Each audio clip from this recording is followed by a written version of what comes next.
নবীজি বলছেন, আল্লাযীনা ইয়াহমাদুনাল্লাহা ফিস-সাররাই ওয়াদ-দাররাই, যারা সুখে এবং দুঃখে, সুবিধায় অসুবিধায় সব সময় আল্লাহ তাআলার প্রশংসা করে। আউয়ালু মান ইউদআ ইলাল জান্নাহ আল্লাযীনা ইয়াহমাদুনাল্লাহা ফিস-সাররাই ওয়াদ-দাররা। জান্নাতে যখন মানুষদেরকে ডেকে নেওয়া হবে, যারা সুখে দুঃখে সব সময় আল্লাহর প্রশংসা করত, ওই সব গোলামদেরকে আল্লাহ জান্নাতে প্রথম ডেকে নেবেন। সুবহানাল্লাহ। তা আমরা যদি জ্বর হয়, আমরা যদি কষ্টে থাকি, অভাবে থাকি, তবুও প্রশংসা করব কার? আওয়াজ করে বলুন, কার? আর যখন খুব আনন্দে থাকবো, সে সময়ও আল্লাহ তাআলার প্রশংসা করব। লাভ হচ্ছে যে আমরা জান্নাতে প্রথম টিকিট পেয়ে যাব, আমাদেরকে ডাকা হবে। সুবহানাল্লাহ।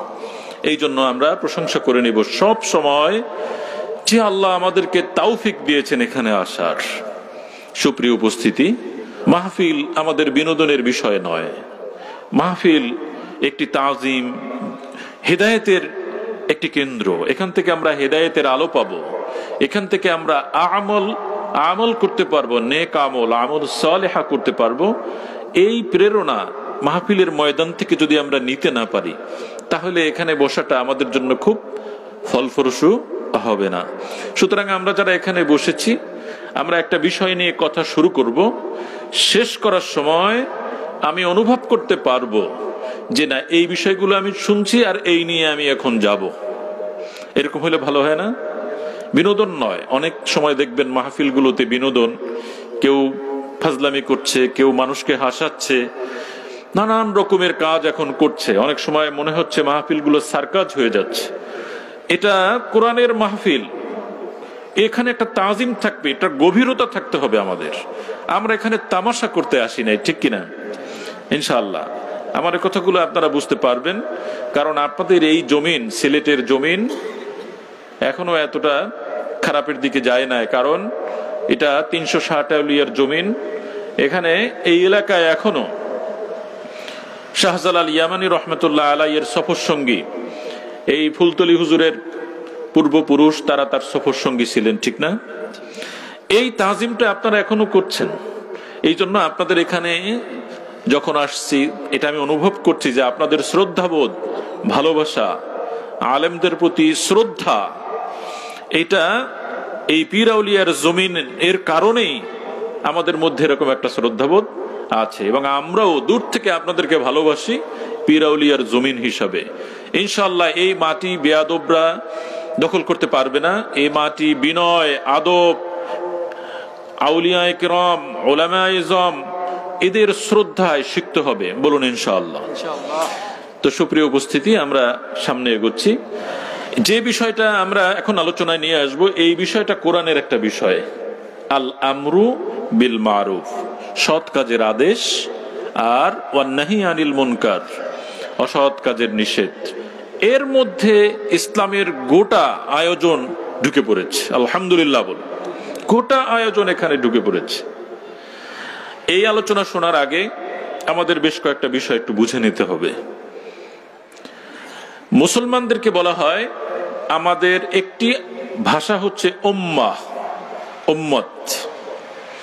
আমরা কোন নবীর উম্মত?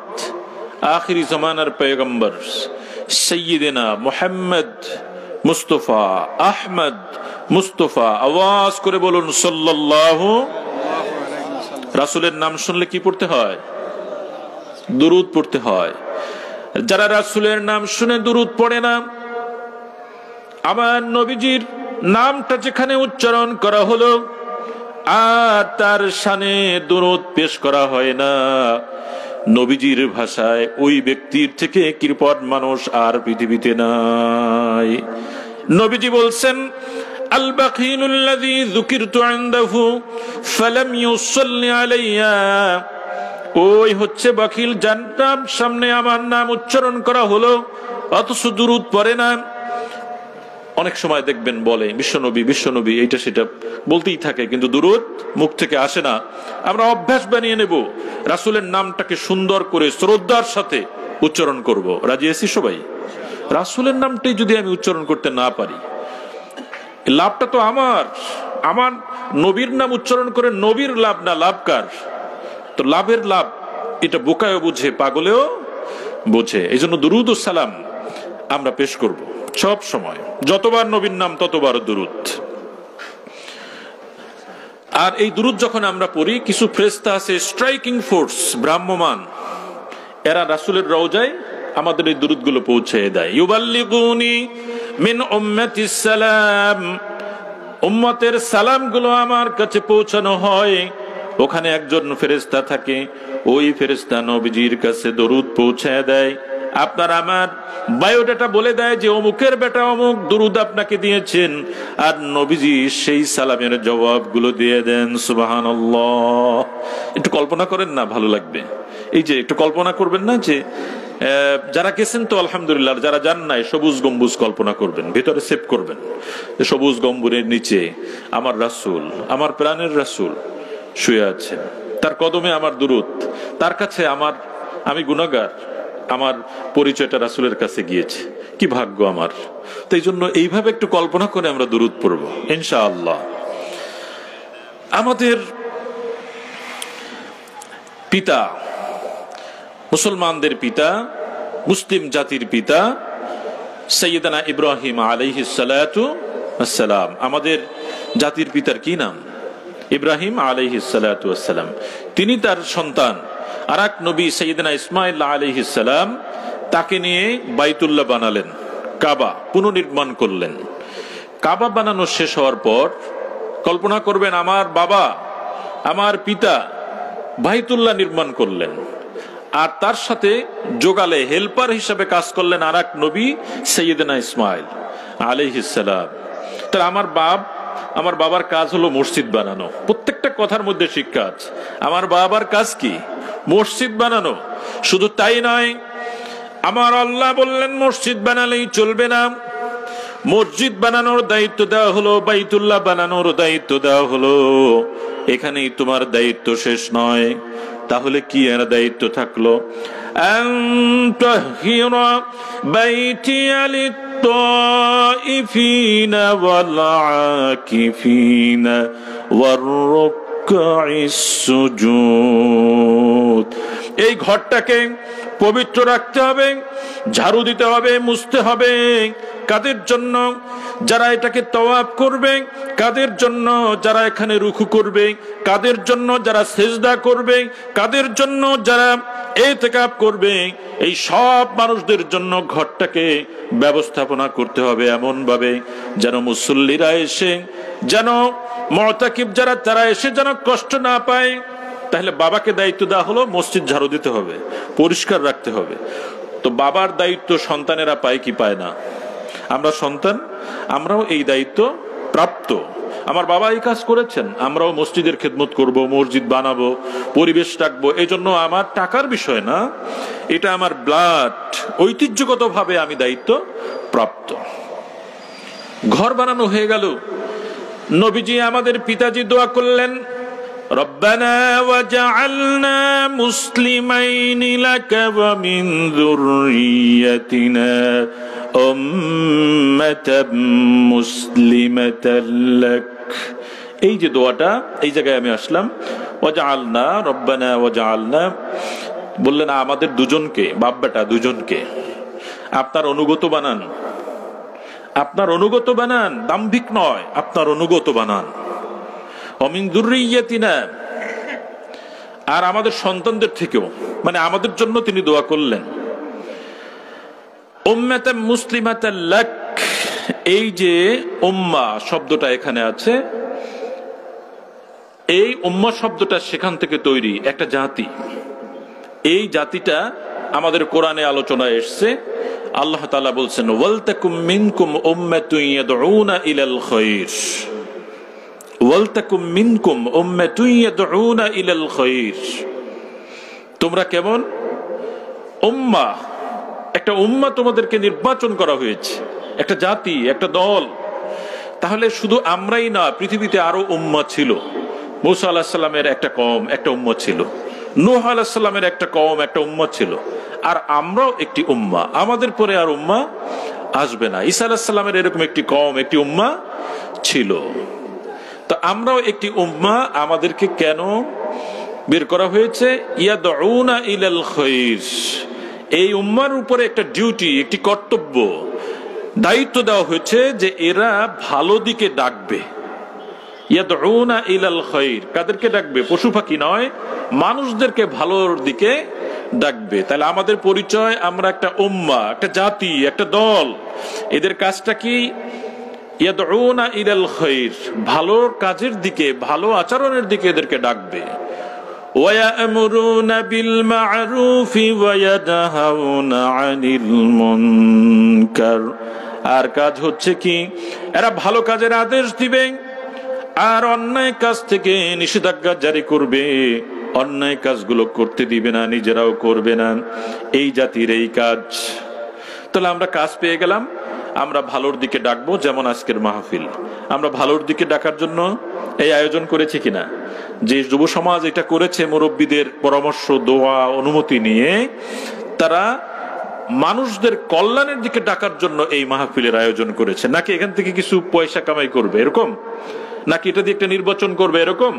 না, নিঃসন্দেহে যুবকদের এই উদ্দেশ্য, এই ইন্টেনশন খুবই ভালো। আল্লাহ তাআলার কাছে যদি এটা মাকবুল হয়, নাজাতের জন্য আর কোনো কিছুর প্রয়োজন নেই, আল্লাহ কবুল করলেই হলো। এর থেকে যদি একটা কোথাও আমরা নিয়ে নিতে পারি, আমলে নিতে পারি, যুবকদের এই আয়োজন সফল। আল্লাহ সফলতা দান করুক। আওয়াজ করে বলুন আমিন। এখন আমরা আসি, কথাগুলো আপনাদের কিন্তু খুব খেয়াল দিয়ে শুনতে হবে, তাহলে আমি বিষয়টা শেষে নিয়ে মিশিয়ে দিতে পারবো আপনাদেরকে ইনশাআল্লাহ। তো এখন আমরা সৎ কাজের আদেশটা কোরআনের আয়াত থেকে পেয়ে গেলাম। এই আয়াতের জায়গায় একটা হাদিস আমরা শুনে থাকি। সেই হাদিসখানা সাইয়্যিদনা আবু সাঈদ আল খুদরি রাদিয়াল্লাহু তাআলা আনহু। সাহাবীদের নাম শুনলে কি বলতে হয়? রাদিয়াল্লাহু আনহু, কমপক্ষে এতটুকু। সাহাবায়ে কেরাম, এদের উপরে আয়াত নাজিল হলো রাদিয়াল্লাহু আনহু ওয়া রাদু আন, এদের উপরে আল্লাহ খুশি, আল্লাহর উপরে ওরা খুশি হয়ে গেছেন। নবীজির যতজন সাহাবী সকলের উপরে আল্লাহ তাআলা খুশি হয়ে গেছেন, আর তারাও আল্লাহর উপরে খুশি হয়ে গেছেন। সুতরাং নবীদের পরে সব থেকে ভালো মানুষ, সব থেকে উত্তম মানুষের পরিচয় হচ্ছে আসহাবুন নবী। যখন আপনি তাদের নাম শুনবেন, অভ্যাস বানিয়ে নেবেন রাদিয়াল্লাহু আনহু। লাভ আছে আরো, এটা একটি কোরআনের আয়াত।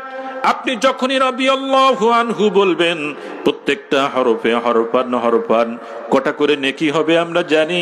10টা করে নেকি আমাদের আমল নামায় লিখে দেওয়া হবে। যখনই নাম শুনবেন সাইয়্যিদিনা আবু বকর as-সিদ্দিক, আওয়াজ করে বলবেন রাদিয়াল্লাহু আনহু। বলুন, আওয়াজ করে বলুন, আরো জোরে। এটা আমরা অভ্যাস বানিয়ে নেব। Habit is the second nature. অভ্যাস মানুষের দ্বিতীয় স্বভাব। আপনি নাম শুনলেই, আমরা কিন্তু অভ্যস্ত হয়ে গেছি। আমরা মুরব্বীদের দেখলে, মুসলমানদের দেখলে মনে করে সালাম দিতে হয় না, এমনি মনে আসে আসসালামু আলাইকুম, হাত বাড়িয়ে দেই না আমরা। এটা অভ্যাস, হ্যাবিটফুল হতে হবে। ঠিক রাসূলের সাহাবীদের নাম শুনলেই আমরা বলবো রাদিয়াল্লাহু আনহু। এটা আমাদের জন্য একটি কর্তব্য। আবু সাঈদ খুদরি রাদিয়াল্লাহু আনহু একটি বড় সাহাবী, তিনি হাদিসখানা বর্ণনা করেছেন। আবার সহিহ বুখারীর মধ্যে একটি বাব আনা হয়েছে, আল আমরু বিল মারুফ ওয়ান নাহি আনিল মুনকার, সৎ কাজের আদেশ, অসৎ কাজের নিষেধ, এরকম একটা বাব আনা হয়েছে। তিনি হাদিসখানা বর্ণনা করেছেন, মান রাআ মিনকুম মুনকারান, তোমাদের মধ্যে যে দেখবে কোন অন্যায় কাজ, ফালিয়ুগাইয়িরহু বিয়াদিহি, সে যেন ওটাকে হাত দিয়ে পরিবর্তন করে দেয়। এটার প্রথম কথা। ফাইল্লাম ইয়াস্তাতি, যদি সক্ষমতা না থাকে হাত দিয়ে পরিবর্তন করার, যদি সক্ষমতা না থাকে, ফাবিলিসানিহি, সে যেন জবান দিয়ে, মুখ দিয়ে ওটাকে ফেরানোর চেষ্টা করে। ফাইল্লাম ইয়াস্তাতি, যদি সক্ষমতা না থাকে, ফাবিকলবিহি, সে অন্তর দিয়ে ওটাকে পরিবর্তনের জন্য কোশিশ করবে, চেষ্টা করবে। সুতরাং 3টা ধাপ। আপনি যখন সমাজে অন্যায় দেখবেন, তখন তিনটা ধাপে এটা পরিবর্তন করার চেষ্টা করতে হবে। একটি হচ্ছে হাত, একটি হচ্ছে কথা, আর একটি হচ্ছে অন্তর। এটি হলো সহজ ব্যাখ্যা, কিন্তু ব্যাখ্যাটা আর একটু গভীরে আমাদের যেতে হবে। সেটা হচ্ছে এই আল আওয়ামির, যারা রাজা বাদশাহ আছেন, শাসক শ্রেণী, তারা পরিবর্তন করবেন বিল ইয়াদ, হাত দিয়ে। আপনি আমি যদি এখানে একটা অন্যায় কাজ হয় আর লাঠি দিয়ে পিটানো শুরু করি, তাহলে আর একটা অনর্থ সৃষ্টি হয়ে যাবে, এই এলাকায় সমাজে বিশৃঙ্খলা তৈরি হয়ে যাবে। সুতরাং এই কাজটা আমাদের নয়। হাত দিয়ে পরিবর্তন করার কাজটা সাধারণ মানুষের নয়, এই ব্যাখ্যাটা আমরা কম জানি। এই কাজটা কার? এটা আমি একটা অন্যায় করলে আমাকে পুলিশে ধরে নিয়ে যেতে হবে, এটা কাজ, রাষ্ট্রের কাজ এটা।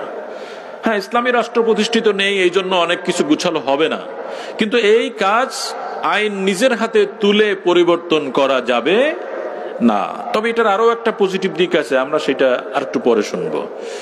দ্বিতীয় নম্বরের কাজ হচ্ছে ফাবিলিসানিহি, এই কাজটা হচ্ছে আল উলামা বিলিসানিহি, আলেমগণ যারা হক্কানি রব্বানি উলামা ইকরাম, আউলিয়া ইকরাম, পীর মাশায়েখ, তারা তাদের জবান দিয়ে, মুখ দিয়ে এটা পরিবর্তনের চেষ্টা করবে। যে কাজটা আমরা এখন এখানে বসে করছি, আমি উৎসাহ দেব। এই জন্য মুসলিম শরীফে একখানা হাদিস আছে, আদ-দীনু আন-নসিহা, দিনটা হচ্ছে একটি নসিহা। এই যে লিসান দিয়ে উৎসাহিত করা, মানুষদেরকে বলা এটার ভালো দিক, এটার খারাপ দিক বুঝিয়ে বুঝিয়ে বললে মানুষের মধ্যে একটা উৎসাহ, মোটিভেশন তৈরি হয়, সে এই কাজটা করবে তখন। আর একটি হচ্ছে ফাবি কলবিহি, এইটা হচ্ছে আল্লাহ আওয়াম বি আমালিহি, আম মানুষ যারা, যারা রাষ্ট্রের ক্ষমতাধরও নয়, যারা আলেমও নয়, সাধারণ মানুষ, তারা তাদের আমল দিয়ে পরিবর্তনের চেষ্টা করবে। আল্লাহ তৌফিক দিক, বলুন আমিন। এখন ভালো কাজের আমরা কিছু আদেশ দিয়ে দিলাম, তুমি এটা করবে, নামাজ আদায় করবে, এটা করবে, কিন্তু এটাতেই যথেষ্ট নয়। ভালো কাজের জন্য আমাদের যে কাজগুলো করতে হয় সেই কাজগুলো হচ্ছে এই, যেমন এই এলাকায় বিশুদ্ধ পানির জন্য টিউবওয়েল নেই। তা আমি যদি সারাক্ষণ বলি, বা আমার মুরব্বীরা পাশে যারা বসা আছেন এরা যদি বলে, এই তোমরা কেউ খালের পানি পান করবে না, নদীর পানি পান করবে না, বিশুদ্ধ পানি পান করবে, এই কথা বললে তো হবে না, কারণ পানি পাবে কোথায়? তা আমার এই উপদেশ গ্রহণযোগ্য নয়। কি করতে হবে? এইটা হচ্ছে আমালান। আপনি যদি একটা গভীর নলকূপ বসিয়ে দেন, ফিল্টারিং এর ব্যবস্থা করে দেন, আপনার নসিহত করার প্রয়োজন হবে না। সব মানুষ গভীর নলকূপের কাছে যাবে, সব মানুষ পানির পাম্পের কাছে গিয়ে পানি বোতলে ভরে, কলসে ভরে নিয়ে যাবে, ওখান থেকে পান করবে। সুপ্রিয় ভাইয়েরা, সুতরাং ভালো কাজ করার জন্য ভালো পরিবেশ তৈরি করতে হবে। আমরা যদি বলি সুদ খাওয়া হারাম, হাজারো বার বললে হবে না, কারণ ব্যাংকিং ব্যবস্থায় সুদ আছে, ইসলামী ব্যাংকিং তৈরি করে দিতে হবে, তাহলে আপনার এত নসিহত করার প্রয়োজন হবে না। আমার মানুষ সুদ মুক্ত হয়ে যাবে যদি আমরা ইসলামী অর্থ ব্যবস্থা তৈরি করে দিতে পারি। সুতরাং আমরা যদি বলি আপনাকে কোরআন শিখতে হবে, কোরআন পড়তে হবে, কোরআন বুঝতে হবে, কিন্তু একটাও মাদ্রাসা নাই, কোরআন কোথায় শিখবে? হাজারো নসিহত করলে কাজ হবে না। এলাকায় আমাদের গড়ে তুলতে হবে মক্তব, গড়ে তুলতে হবে হিফজুল কোরআন একাডেমি, হিফজুল কোরআন মাদ্রাসা, মানুষ যেন সেখানে গিয়ে কোরআন শিখতে পারে। আমার নসিহতের খুব বেশি প্রয়োজন হবে না, মানুষ সেখানে গিয়ে গিয়ে কোরআন শিখে আসবে, ঠিক কিনা? হ্যাঁ, এই জন্য পরিবেশ তৈরি করতে হবে। এটার নাম হচ্ছে আল আমরু বিল মারুফের একেবারে যথার্থ ব্যাখ্যা। পরিবেশ তৈরি করে দিতে হবে আপনাকে। এই জন্য মুরব্বীদের অনেক কাজ, সমাজের সমাজপতি যারা, তাদের অনেক কাজ। আমাদের এই ছোট্ট ছোট্ট বাচ্চারা যেন উল্টো দিকে না যায়, এদেরকে ধরে রাখার জন্য আমরা মুরব্বী যারা হয়ে গেছি তাদের দায়িত্ব আছে, তাদের দায়িত্ব আছে। আপনাকে বেশি নসিহত করতে হবে না। আমরা সৎ কাজের জন্য কোরআনের দাওয়াত যারা আমরা দেব মাহফিলের মাধ্যমে, মসজিদের খুতবার মাধ্যমে, তাদের কিছু পরিবেশ তৈরির সাথে সাথে এইগুলো মানার কারণে যে কিছু সুফল আছে এটা আবার তুলে ধরতে হবে। মানুষকে আপনি যদি পজিটিভ ভাবে বলতে না পারেন তাহলে সে এটা গ্রহণ করবে না। খালি বলেই যেতে পারবেন, এটা মানানো যাবে না। আমরা একটা উদাহরণের দিকে যাই। ভিন্ন দিকে গেলে পরে এই বিষয়টা আমরা আর একটু বুঝতে পারবো। তার আগে আমরা রাসূলের শানে একটু দুরূদ ও সালাম পেশ করে নেই। সকলে দুরূদ শরীফ পড়ি। সাল্লাল্লাহু আলা সাল্লাল্লাহু আলা সাল্লাল্লাহু আলা মুহাম্মাদ সাল্লাল্লাহু আলাইহি। ওরে নিশির বায়ু রে তুই যাবি কি সোনার মদিনায়, ওরে নিশির বায়ু রে তুই যাবি কি সোনার মদিনায়, মোদের সালাম পৌঁছে দিও নবীজির রওজায়। সাল্লাল্লাহু আলা মুহাম্মাদ সাল্লাল্লাহু আলাইহি ওয়াসাল্লাম। সাল্লাল্লাহু আলা মুহাম্মাদ সাল্লাল্লাহু আলাইহি। প্রিয় ভাইরা, বলেছিলাম যে গভীর নলকূপ বসায় দিলে পরে আপনি যদি পরিবেশ তৈরি করে দিতে পারেন তাহলে মানুষ ভালো কাজের দিকে এগিয়ে আসবে। আল্লাহর নবী হিজরত করলেন, হিজরত করে মক্কা থেকে মদিনায় চলে গেলেন। সাহাবায়ে কেরামদের কষ্ট হচ্ছিল, পানি নাই, বাড়ি নাই, ঘর নাই, বাড়ি নাই, এমনিতেই মুসলমানরা অভাবী। অতঃপর মক্কা থেকে এত মানুষ নবীর সাথে যাওয়ার কারণে মদিনায় বসবাসের সংকট দেখা দিয়েছে, মদিনায় খাবারের সংকট দেখা দিয়েছে, পানির সংকট দেখা দিয়েছে। মদিনায় যারা আনসার সাহাবী একটু খেয়াল করেন, যাদের দুটো ঘর ছিল, দুটো ঘর সাহাবীদের উদ্দেশ্যে যারা মুহাজির মক্কা থেকে মদিনায় গেলেন একটা করে ঘর দিয়ে দিলেন। যাদের দুটো বাগান ছিল বাগান থেকে ভাগ করে মুহাজির সাহাবীদেরকে দিয়ে দিলেন। যাদের দুটো সম্পদ ছিল, দুটো উট ছিল, একটা উট দিয়ে দিলেন। এমনকি যাদের দুজন স্ত্রী ছিল একজন স্ত্রী তালাক দিয়ে মুহাজির সাহাবীদেরকে বিয়ার ব্যবস্থা করে দিলেন। সুবহানাল্লাহ, কি অনুপম ত্যাগ, কি ভালো কাজের নমুনা।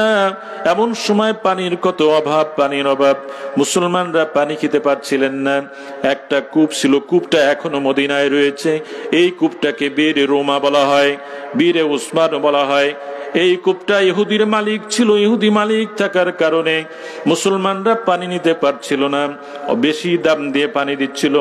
নবীজি ঘোষণা করলেন, একটা কূপের পানির ব্যবস্থা, ঝর্ণার ব্যবস্থা যে করে দিবে কোন সাহাবী, আমি তার জন্য দোয়া করে দিব, জান্নাতে আল্লাহ তাআলা তার জন্য একটা ঝর্ণার ব্যবস্থা করে দিবেন। সুবহানাল্লাহ। সাহাবায়ে কেরাম চেষ্টা করলেন কিন্তু পারলেন না, অনেকের কাছে ওরকম অর্থ ছিল না। হযরতে ওসমান রাদিয়াল্লাহু তাআলা আনহু তিনি অনেক ধনী মানুষ ছিলেন। হযরতে ওসমান তার নামের সাথে গনি শব্দটা যোগ করা হয়েছে, কারণ কি তিনি অনেক ধনী ছিলেন, ব্যবসায়ী ছিলেন। এটা কিন্তু খেয়াল করতে হবে যে ইসলাম কায়েমের জন্য ওমরের মতো এরকম বীর রাদিয়াল্লাহু তাআলা আনহু প্রয়োজন। হযরতে আবু বকর রাদিয়াল্লাহু তাআলা আনহুর মতো বিচক্ষণ বিনয়ী মানুষের প্রয়োজন। হযরতে ওসমান রাদিয়াল্লাহু তাআলা আনহুর মতো এরকম ধনী দানবীরের প্রয়োজন। হযরতে আলী রাদিয়াল্লাহু তাআলা আনহুর মতো এরকম জ্ঞানী পণ্ডিতের প্রয়োজন। তাহলেই একটি সমাজ গড়ে তোলা যায়। সাইয়েদনা ওসমান রাদিয়াল্লাহু আনহু নবীজির দরবারে গেলেন, বললেন, আপনি তো বলেছিলেন আমি যদি এরকম ব্যবস্থা করে দেই আমার জন্য জান্নাতে ঝর্ণার ব্যবস্থা হবে কিনা। নবীজি বললেন, অবশ্যই হবে, অবশ্যই হবে। সাইয়েদনা উসমান রাদিয়াল্লাহু আনহু ওই ইহুদির কাছে গিয়ে বলল যে আমাকে তুমি এই কূপটা বিক্রি করে দাও। বিক্রি করতে রাজি হলো না, বলল তাহলে অর্ধেক দাও। তো কূপ আবার অর্ধেক বিক্রি করে কি করে? কূপ অর্ধেক বেচা যায় যে কূপ থেকে পানি ওঠে? আপনারা মদিনায় গেলে এগুলো দেখবেন। একটা কূপ আছে, বীরে শেফা বলা হয় এটাকে, বীরে শেফা, বীরে রাওয়াহা। মদিনায় মক্কায় গেলে পরে শুধু বাসায় ঘুমালে চলবে না, একটু ঘুরতে হবে। রাসূল কোথায় কোথায় গেছেন, কোথায় হাত লাগিয়েছেন, তার বরকতপূর্ণ কোন জায়গাগুলো আছে, নবী প্রেমিক যারা তারা এগুলো খুঁজবে। কিন্তু আমরা মক্কা মদিনায় গিয়ে দেখি আমাদের হাজী সাহেবরা এখন ঘুমায় আর খায়, ঘুমায় আর খায়, বেশি করে ঘুমায় আর খায়, আর মোবাইলে আবার ইমো দিয়ে হোয়াটসঅ্যাপ দিয়ে কথা বলার চেষ্টা করে। এগুলো আমাদের কমাতে হবে, পারবো না? আবার আমাদের শত্রুরা আছে, বুঝে বলুক না বুঝে বলুক, অনেকে বলে মক্কা হজ করতে যাবেন, মক্কায় মদিনায় কি কাজ? আওয়াজ করে বলুন নাউজুবিল্লাহ। মদিনা না গেলে মুমিনের আত্মা, মুমিনের ইবাদত আবার হয় নাকি? হয় নাকি এটা?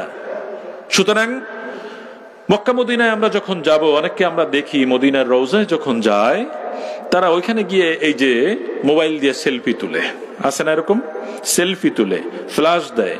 আব্দুর রহমান আস-সুদাইস তিনি অনেক নিষেধ করেছেন তার খুতবায় যে এটা করবে না তোমরা, না নবীজির রওজার কাছে গিয়ে এখানে ফ্ল্যাশ দেয়, আহা বেয়াদবি হয়ে যায়। এই জন্য এই বীরগুলো, এই কূপগুলো, রাসূলের স্মৃতিধন্য বরকতপূর্ণ জায়গাগুলোতে আমরা যাব, এতে রাসূল প্রেম বৃদ্ধি পাবে ইনশাআল্লাহ। ইনশাআল্লাহ বলুন। এবার কূপ তো অর্ধেক কেনা যায় না, তো অর্ধেক কিনলো কি করে? যে একদিন মুসলমানদের আর একদিন ইহুদির, একদিন মুসলমানদের আর একদিন ইহুদির। তো মুসলমানদের দিন যেদিন ওসমান রাদিয়াল্লাহু তাআলা আনহু এটা কিনলেন, এই দিন সবাই যায়, আর ইহুদির দিন মোটেও কেউ যায় না। তো দেখলে ইহুদির দেখে পুরোটাই লস, চিন্তা করলো না এটা আমি বিক্রি করে দেই। ওসমানকে ডাকলেন, হযরতে ওসমানকে ডাকলেন, বললেন নিয়ে নাও।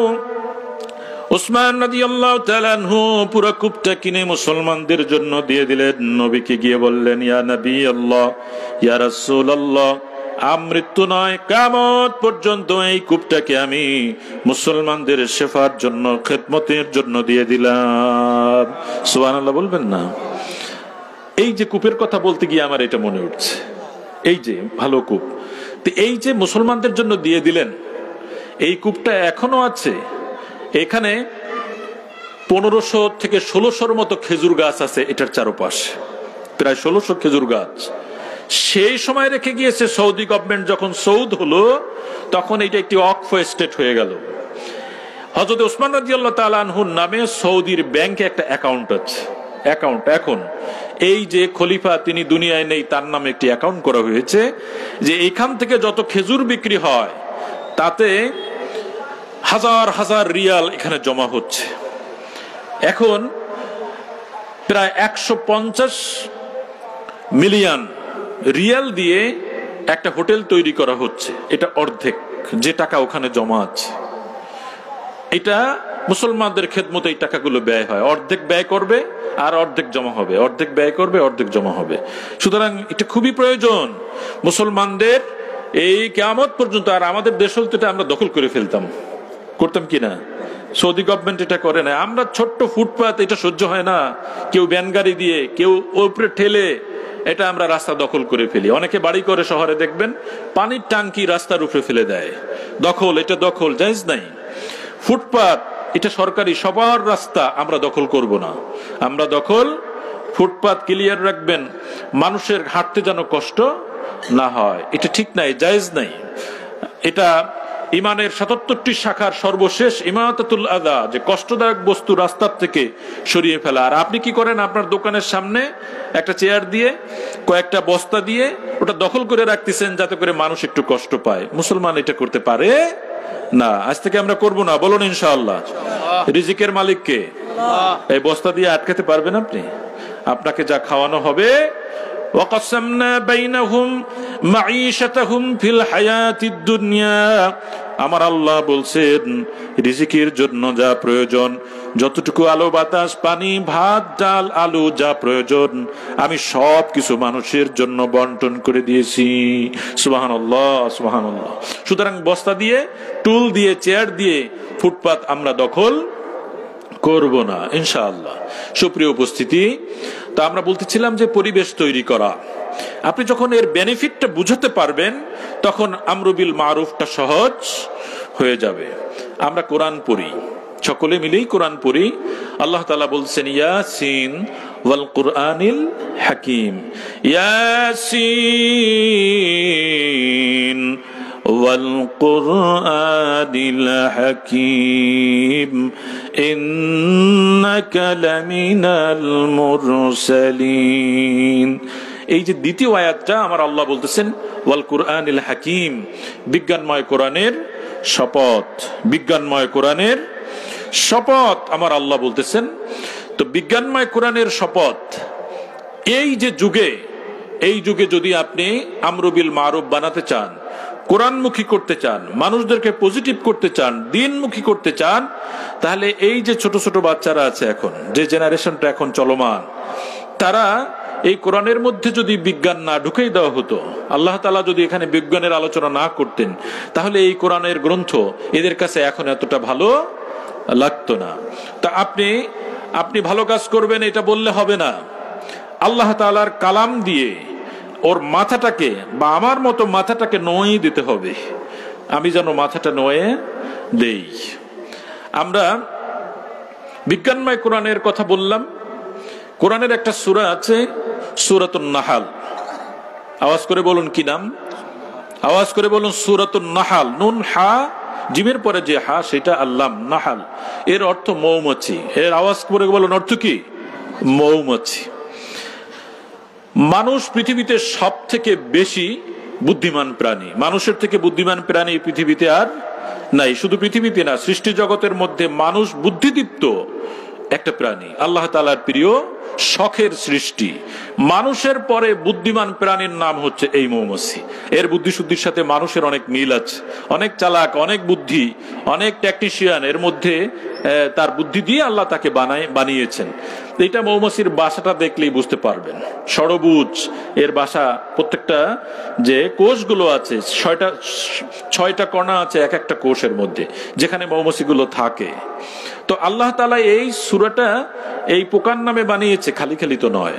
কিন্তু মুসলমানরা এটা খুঁজে বের করতে পারে নাই যে এটা কেন রাখা হলো। ইহুদিরা খুঁজে বের করছে, ইহুদিরা খুঁজে বের করছে। আর আমি কেন এই কথা বলবো?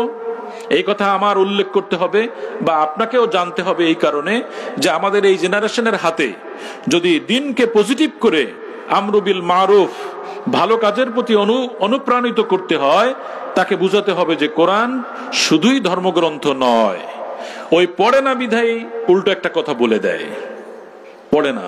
আর যদি পড়ে তাহলে উল্টো কথা আর বলবে না। সুপ্রিয় উপস্থিতি, এখানে ইহুদি একজন গবেষক যে নোবেল পুরস্কার পেয়েছে, এই সূরাটার উপরে সে গবেষণা করলো মাত্র বিংশ শতাব্দীর শেষের দিকে, অর্থাৎ 1973 সালের দিকে তিনি এটা দিয়ে নোবেল পুরস্কার পেয়েছেন এই আয়াতগুলো তেলাওয়াত করে।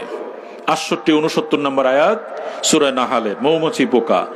এর আগে মৌমাছি নিয়ে যত কথা ছিল, যে মৌমাছি আল্লাহ তাআলা সকল প্রাণী জোড়ায় জোড়ায় সৃষ্টি করেছেন। নখলাকনাকুম আজওয়াজা, মানুষ শুধু নয় অন্যান্য প্রাণীও জোড়ায় জোড়ায় সৃষ্টি করেছেন।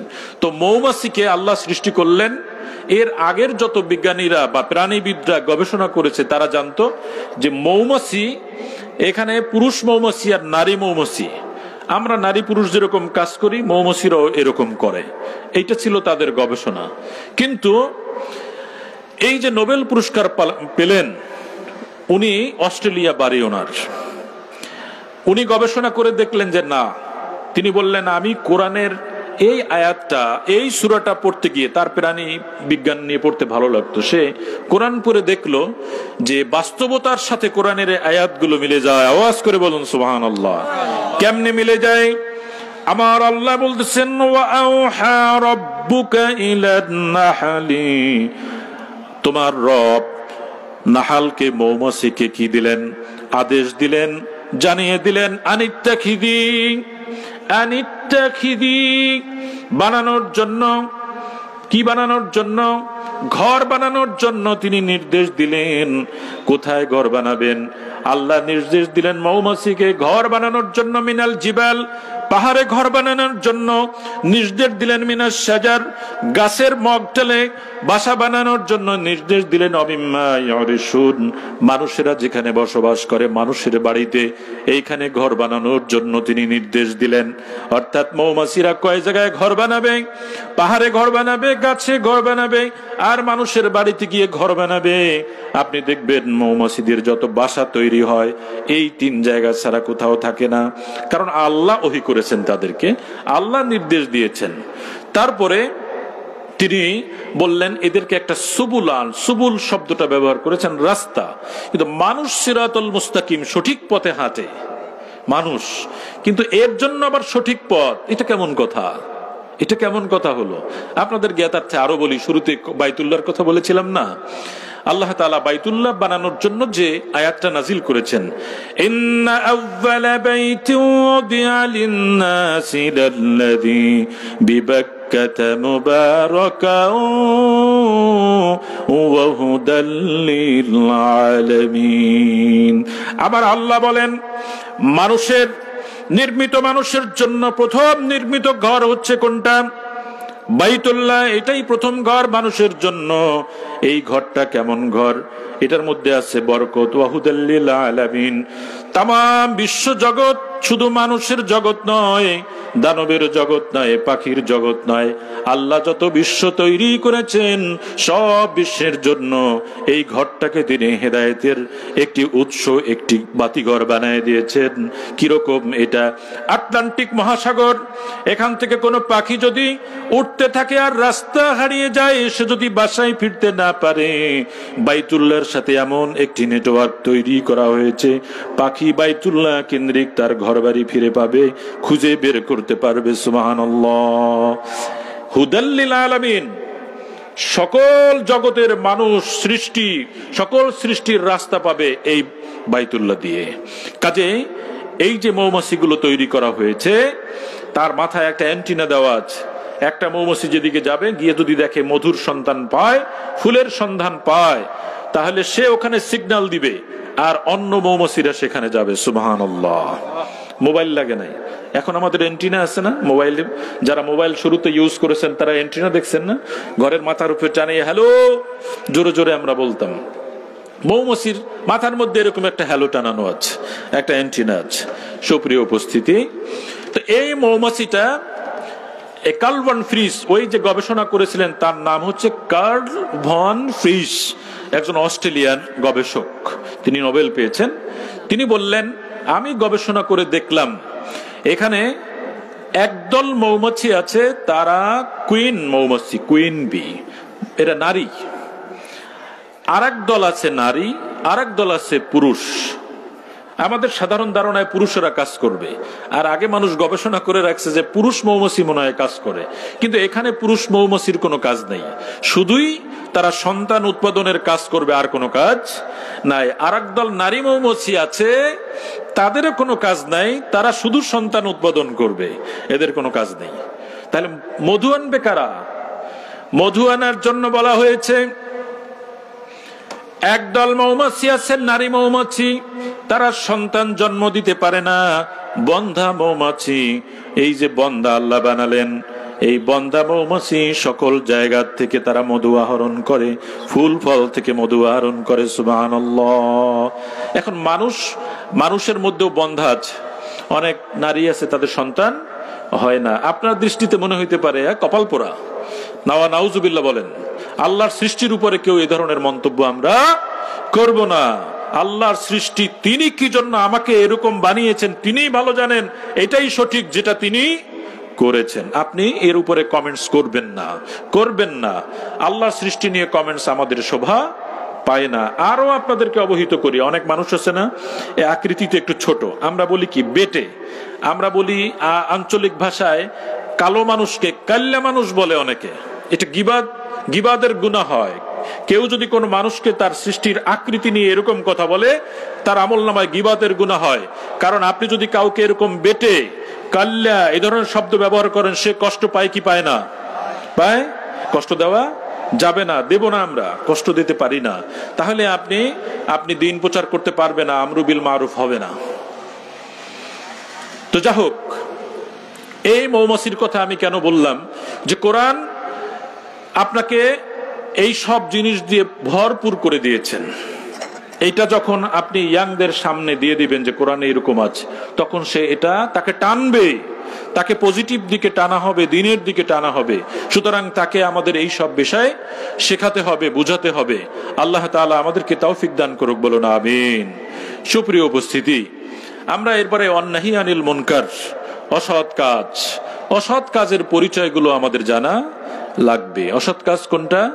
যেমন একজন মানুষ মদ খায়, এটা সৎ না অসৎ? আওয়াজ করে বলুন, ন্যায় না অন্যায়? অন্যায় কাজ আপনি জানলেন কোথার থেকে? আমার আল্লাহ কোরআনে বর্ণনা করেছেন মদ খাওয়া ভালো নয়, মদ খাওয়া হারাম। ইন্নামাল খামরু ওয়াল মাইসির, নিশ্চয়ই মদ, জুয়া, এগুলো সব কি? আমালুশ শাইতান, শয়তানের কাজ। নবীজি বলছেন কুল্লু মুসকিরিন হারামুন, সব নেশা জাতীয় জিনিসগুলোকে হারাম করা হয়েছে। সুতরাং সব নেশা জাতীয় জিনিসগুলো হারাম করা হয়েছে। আমরা যে এখন বেশি বেশি পরিমাণ মোবাইল চালাই, এটাও একটা নেশা হয়ে গেছে, ঠিক না? এই সারাদিন দেখবেন বাচ্চারা বা সবাই এরকম টানে। একটা বই আছে, বইয়ের নাম ফেসবুক, বাংলায় বললাম, এটাকে ইংরেজিতে বলে ফেসবুক। এর কোনো শেষ পৃষ্ঠা নাই, এটা আঙ্গুল দিয়ে টানতে থাকে।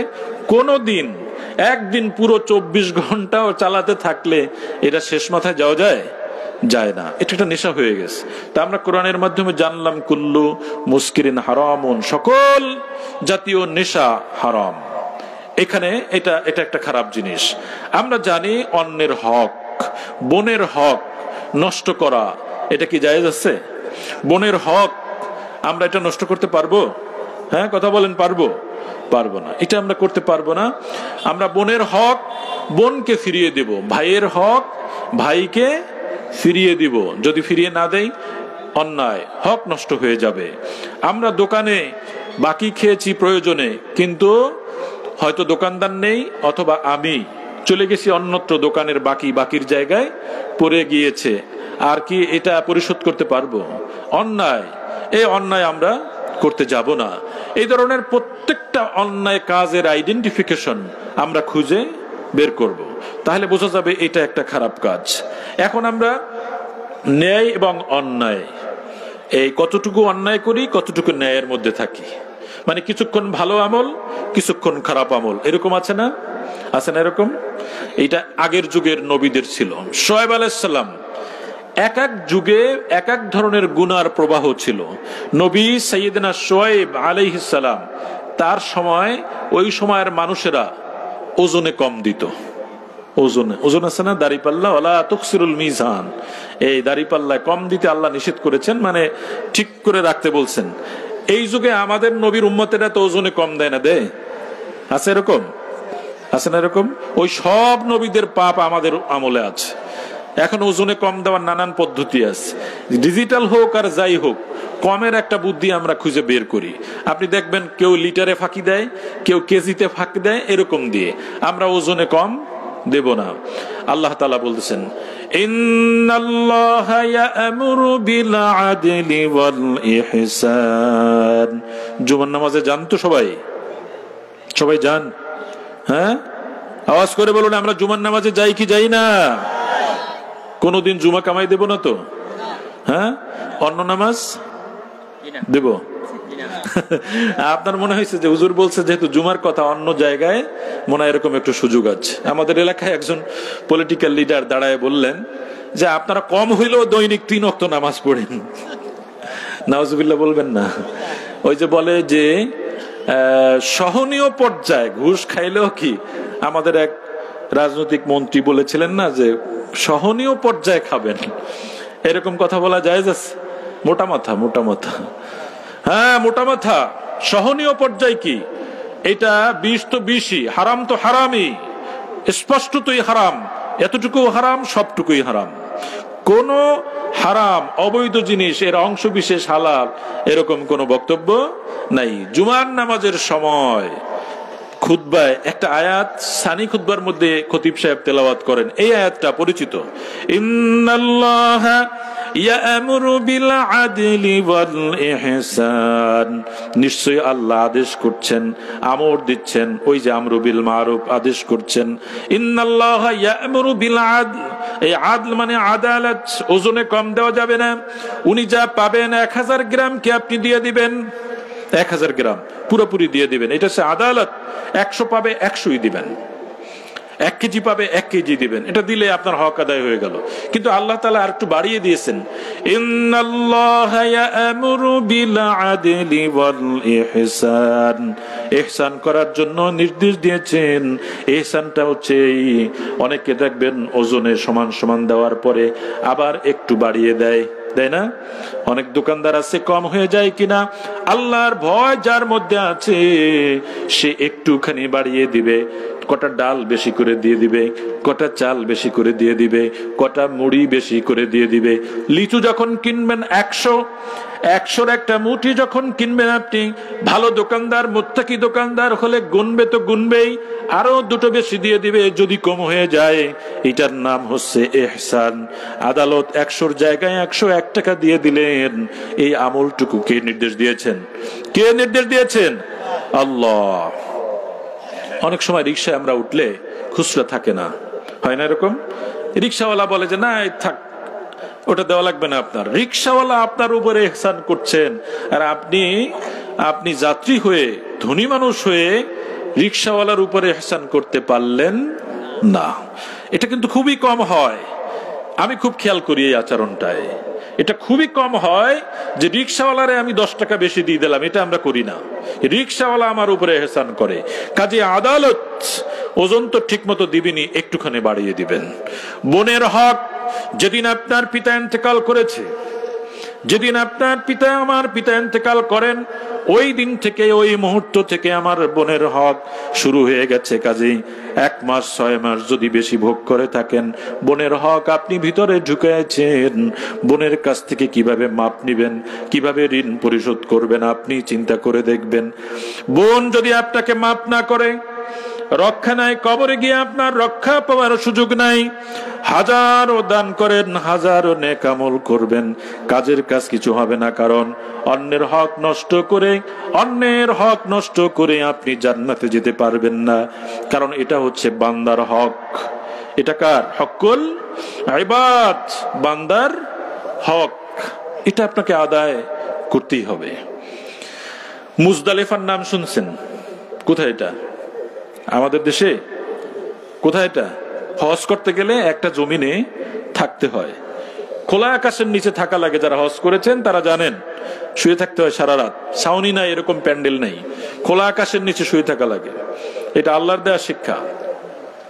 আদম আলাইহিস সালাম এবং আমাদের মা হাওয়া আলাইহিস সালাম, এরা দুইজনে এখানে থাকছেন। ওটাকে আল্লাহ তাআলা আমাদের জন্য ইবাদত বানিয়ে দিয়েছেন। এখানে বসে নবীজি দোয়া করলেন,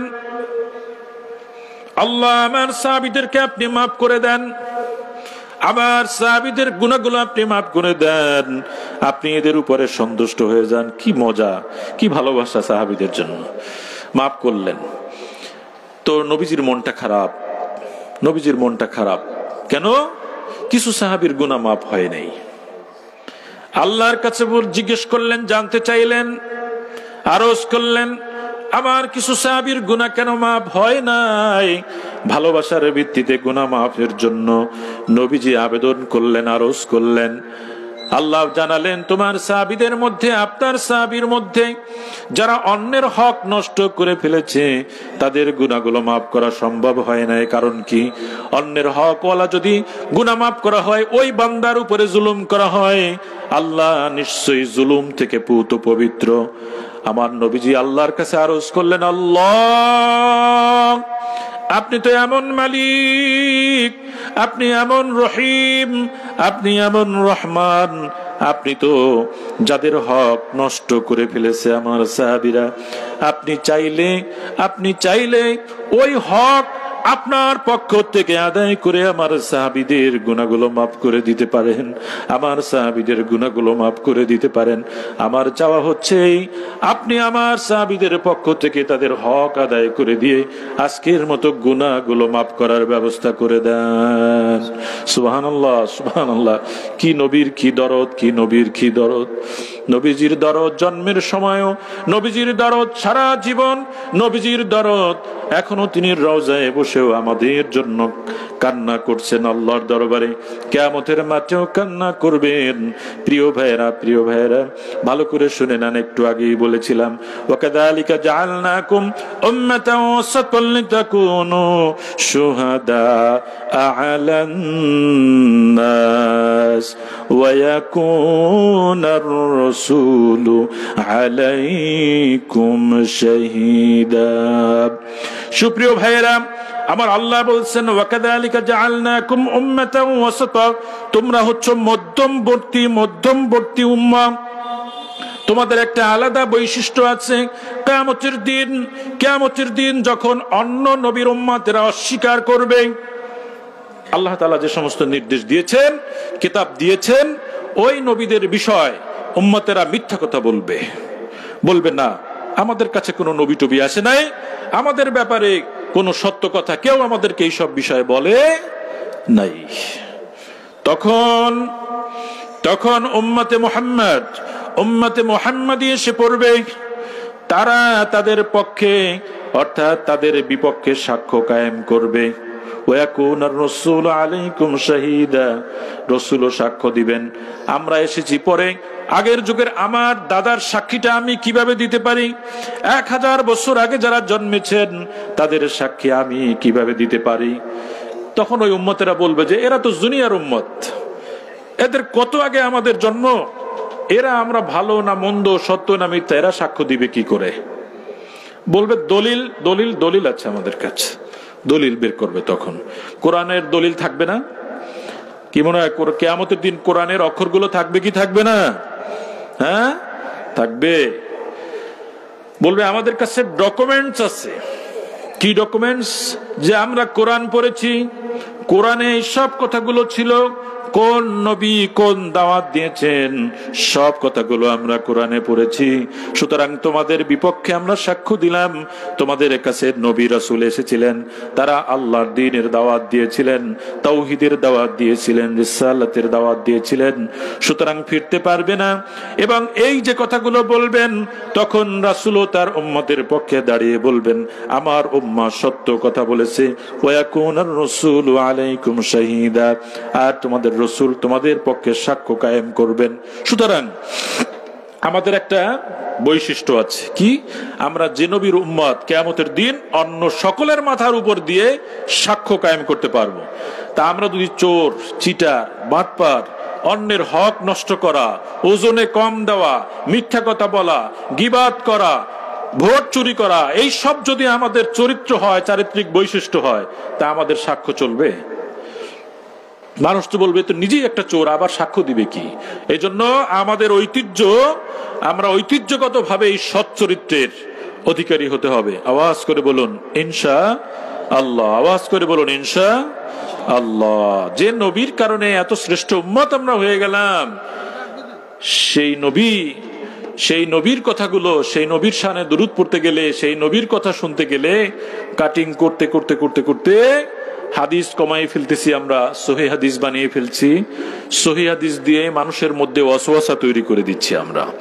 সহিহ হাদিস মানে বোঝানো হচ্ছে যে কয়েকটা হাদিস শেষ, অল্প কয়েকটা, বুখারী মুসলিমের মধ্যে যা আছে এই দিয়ে শেষ। হাজার হাজার লক্ষ লক্ষ হাদিস আছে, শুধু বুখারীর মধ্যে এই যে কটা হাদিস আছে এই কটাই হাদিস নয়, লক্ষ লক্ষ হাদিস পড়ে আছে। সেই হাদিসগুলো কার কথা? নবীর কথা। সেই হাদিসগুলো সাহাবীদের কথা। সুতরাং সেইগুলো বাদ দেওয়ার কোনো এখতিয়ার, অধিকার আমাদের কেউ দিচ্ছে নাকি? আমাদের কেউ দিচ্ছে? আমাদের কেউ এরকম অধিকার দেয় নাই। সুতরাং এটা খুবই খেয়াল রাখতে হবে, এরকম যেন দুর্ভাবনায়, দুর্ভাগ্যের তালিকায় আমাদের নামগুলো না আসে যায়। আমরা আবারও দুরূদ ও সালাম সাল্লাল্লাহু আলা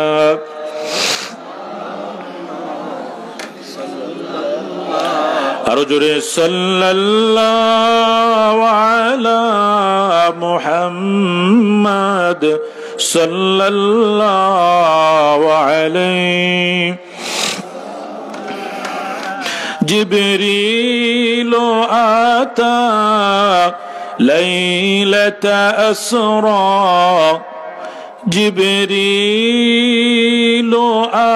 আতা ليلة أسرى والرب دعا لحضرته صلى الله وعلى محمد صلى الله عليه وسلم صلى الله على محمد صلى الله عليه وسلم চলছে কত হাজির দল ওই নামে হইয়া পাগল, চলছে কত হাজির দল ওই নামে হইয়া পাগল, আশিক চলছে ইশকেতে ওই মুহাম্মদ রাসূল সাল্লাল্লাহু আলা محمد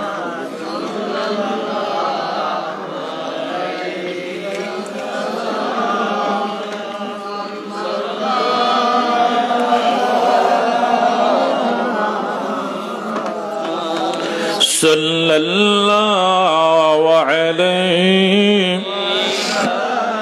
সুপ্রিয় উপস্থিতি, আমরা এবার গুছিয়ে নিয়ে আসি। কয়েকটা বিষয়ে কথা বললাম যে আমরু বিল মারুফ ওয়ান নাহি আনিল মুনকার, এটা যদি আমাদের সমাজে চলমান না থাকে, সৎ কাজের আদেশ অসৎ কাজের নিষেধ, এই প্র্যাকটিস যদি না থাকে, তাহলে সমাজে কি ক্ষতি হয়ে যায়, এটা যখন আমাদের মাথায় থাকবে তাহলে এটা আমরা বুঝতে পারবো। আমেরিকার ক্যালিফোর্নিয়ায় লস অ্যাঞ্জেলসে যে আগুন লেগেছে জানা আছে না সবার, দীর্ঘ সময় জ্বলছে না, আমেরিকার থেকে বেশি বড় এবং খুব উপযুক্ত এত হাই টেকনোলজি পৃথিবীর আর কোথাও নেই। তাদের দমকল, ফায়ার সার্ভিস, কত টেকনোলজি তাদের ব্যবহার করেছে, আগুন থামাতে পেরেছে? এতটুকু পারছে তাদের ব্যবস্থাপনা ভালো থাকাতে মানুষের মৃত্যুর সংখ্যাটা, মানুষের জীবনকে তারা বেশি সেভ করতে পেরেছে। আমাদের মতো উন্নয়নশীল দেশে এরকম ঘটনা ঘটলে হয়তো জানের বেশি ক্ষতি হয়, কিন্তু তাদের দেশে যে ক্ষতি হয়েছে, যে অ্যাসেসমেন্ট করেছে তারা, তাতে প্রায় $1,50,000,000,000 মিনিমাম ক্ষতি তাদের হয়েছে, মিলিয়ন না বিলিয়ন ডলার। এবার হিসাব করে দেখবেন কত সহস্র কোটি টাকা তাদের ক্ষতি হয়েছে। যে আগুনটা লেগেছে যেভাবে, আপনি যদি একটু গবেষণা করেন, আমার আল্লাহর কুদরতের কথা আপনার মাথায় ঢুকবে, কোনো সন্দেহ নাই। এবং এই আয়াতের সাথে এটার আছে একটা বিশাল রিলেশন। কেউ যদি কোনো এলাকায় যদি এরকম মহরহ পাপের কাজ হতে থাকে এবং সেই পাপ ঠেকানোর জন্য যদি কোনো মানুষ চেষ্টা না করে, তাহলে আল্লাহ তাআলা গজব দিয়ে ইয়াদউনাহু, যদি সেই সময় কেউ ডাকেও আল্লাহ তাআলাকে, কেউ ডাকেও, তাহলে আল্লাহ তাআলা সেই ডাকে সাড়া দেন না এবং সেই মোনাজাত তখন কবুল হয় না। সুতরাং হাদিস থেকে একটা উদাহরণ দিয়ে আমরা এটার ফিনিশিং দেই যে ক্যালিফোর্নিয়ার আগুনটা লাগছে, এই ক্যালিফোর্নিয়া আমাদের বাড়িতেও আসতে পারে যদি আমরা ওইরকম ওই জায়গায় যারা থাকে, তারা ওই দেশের যে সমস্ত যারা নাট্যশিল্পী, অভিজাত এলাকা, এইসব মানুষগুলো ওইখানে থাকে। এখানে আছে অনেক বিচ, সুন্দর একটি এরিয়া, স্বপ্নময় এরিয়া এই জায়গাটায়, পাথুরে এরিয়া, এখানে আছে সুন্দর ক্যানেল, লজ, এখানে আছে লেক, সুন্দর সুন্দর জায়গা এটা বসবাসের জন্য। এখানে থেকে যত গুনাহ তারা করতে পারছে এত সুন্দরভাবে, এই গুনার কারণে আল্লাহ তাআলার আযাব ও গজব ওইখানে আগুনের প্রবাহ হয়ে টর্নেডোর মতো করে প্রবাহিত হয়েছে। জীবিত গাছ, পাহাড়, বাড়িঘর সব একটা ধ্বংসস্তূপে পরিণত হয়ে গেছে। হাদিস শরীফ থেকে আপনাদের একটা উদাহরণ দেই। সেই উদাহরণটা হচ্ছে এরকম যে একটা পানির জাহাজ, নবীজি মরুভূমির মানুষ, নবীজি বেড়ে উঠেছেন মরুভূমিতে, সেখানে তো জাহাজ নেই। মরুভূমির জাহাজ হচ্ছে উট, আর নবীজি উদাহরণ দিয়েছেন একটি দোতলা জাহাজ, দোতলা লঞ্চ আছে না, হ্যাঁ, দোতলা জাহাজ। এই জাহাজের উদাহরণ দিয়েছেন যে একটি জাহাজ সামনে আছে, মানুষ সেখানে জাহাজে ওঠার জন্য বলা হলো, মানুষ উঠবে। তো মানুষ জাহাজের নিচতলায় উঠতে চায় না দোতলায়? দোতলায় উঠতে চায়। কারণ কি? নদী দেখবে, একটু ফুরফুরে বাতাস খাবে, ছবি তুলবে, সেলফি তুলবে, এখন উঠতে চায়। এরকম সবাই দোতলায় উঠতে চাইলো। আল্লাহর নবী বললেন, এভাবে না লটারি দিয়ে ভাগ করে দিলেন, নিচে উপরে দুই জায়গায় মানুষের বসবাস লাগবে, দুই জায়গায় থাকতে হবে, দুই জায়গায় ওঠা শুরু করে দিল। দোতলায় পানি ছিল, খাবার পানি ছিল দোতলায়, নিচতলার মানুষেরা দোতলায় উঠে পানি খাওয়ার জন্য, পানি নেওয়ার জন্য চেষ্টা করলো। আর দোতলার মানুষেরা বলল, আমাদেরকে কষ্ট দিও না, আমাদেরকে কষ্ট দিও না। দোতলায় যখন মানুষ উঠলো তখন কষ্ট পাচ্ছিল তারা, তখন কষ্ট পাওয়ার কারণে নিচতলার মানুষ ভাবলো যে এরা যখন কষ্টই পায় এদেরকে আমরা কষ্ট দেব না। তো আমাদের কাছেই তো পানি রয়েছে, পানি সমুদ্রের পানি নিচে না দোতলায়? নিচে না? একটু সহজ উদাহরণ বুঝবেন, নবীর দেওয়া উদাহরণ আমার। তো বললে আমরা নিজটা ছিদ্র করা শুরু করে দেই, তাহলে তো পানি এখান থেকে উঠবে, সেই পানি আমরা খাইতেও পারবো, গোসলও করতে পারবো। সবাই যন্ত্রপাতি হাতে নিল ছিদ্র করার জন্য। এই সময়টায় যদি দোতলার মানুষ নিচে নেমে না আসে আর ওদেরকে না থামায়, তাহলে দোতলার মানুষ বাঁচতে পারবে? এই জাহাজ ডুববে না?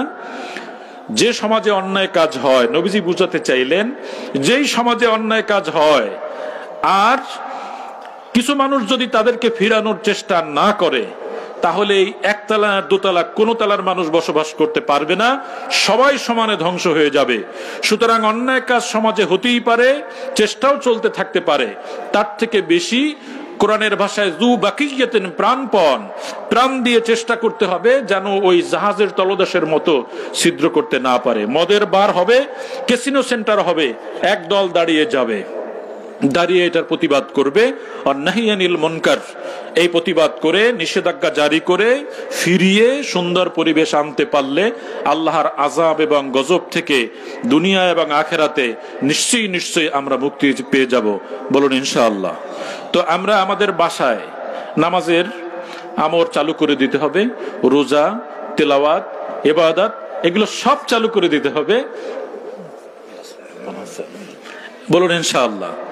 তো আমরা আমাদের সময় শেষ হয়ে গিয়েছে, সুতরাং আপনাদের সাথে আমাদের কথা হচ্ছে এই, এতক্ষণ আপনাদের সামনে এই বিষয় নিয়ে আমরা যে কথাগুলো বললাম, এবং আমিও চেষ্টা করলাম যে এই বিষয় আমার মধ্যে আগে থাকা দরকার, তারপরে আপনাদের মধ্যে থাকা দরকার, মানে আমাদের সকলের মাঝে থাকা দরকার।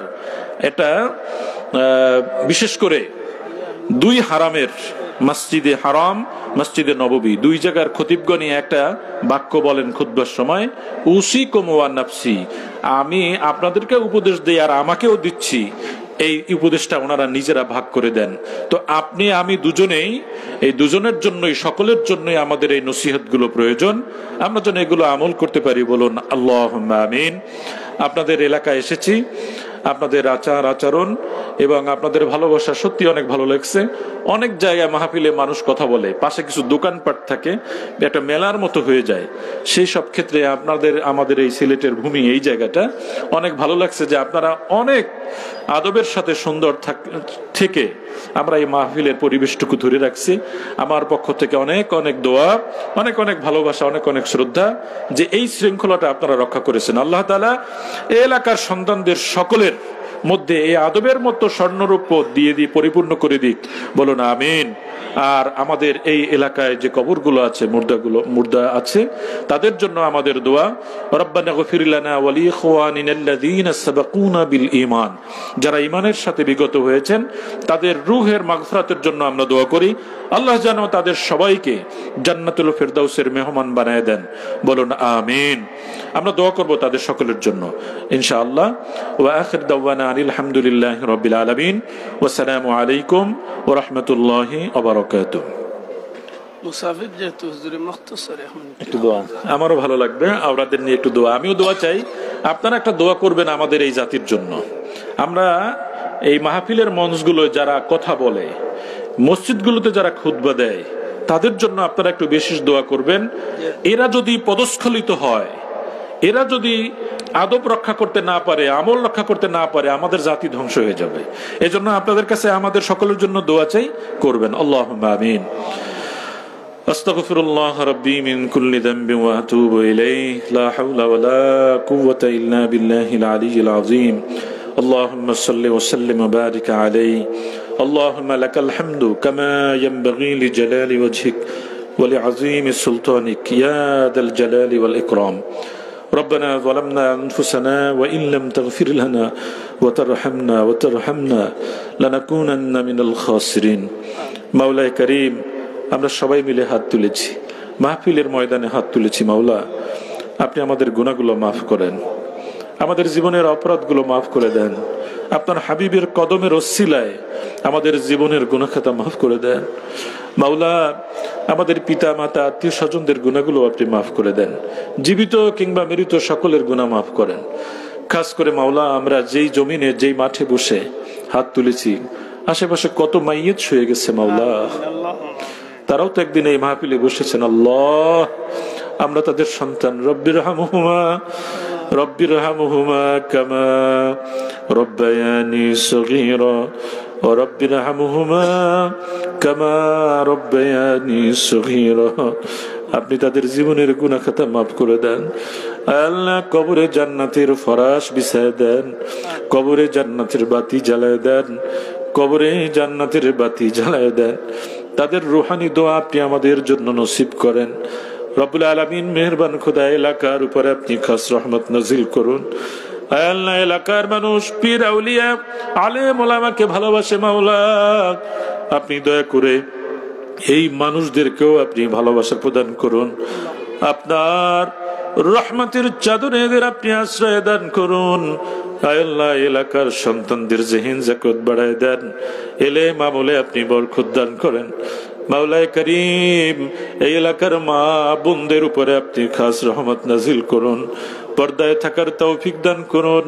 আপনার আইন কোরআনের বিধান মানার তৌফিক দান করুন আপনার ভয় রাসূলের মুহাব্বত আপনি আমাদের অন্তরে গালেব করে দিন আল্লাহ তাআলা এহরামের কাপড় না পড়াইয়া আপনি কাফনের কাপড় পরাবেন না মালিক সবাইকে হজ ও জিয়ারা নসিব করুন হজ ও জিয়ারা নসিব করুন আপনার হাবিবের দিদার নসিব করুন মাওলায়ে কারীম এই মাহফিলকে আপনি কবুল মঞ্জুর করুন যারা আয়োজন করেছেন অর্থ দিয়েছেন শ্রম দিয়েছেন মেধা দিয়েছেন আল্লাহ সকলের খেদমতকে আপনি দিনের জন্য কবুল করুন আল্লাহ সকলকে আপনার দায়ী হিসাবে কবুল মঞ্জুর করুন আল্লাহুম্মা রযুকনা ফাইন্নাকা খায়রুর রাযিকিন আল্লাহুম্মা রাহমনা ফাইন্নাকা খায়রুর রাহিমিন سبحان ربك رب العزة عما يصفون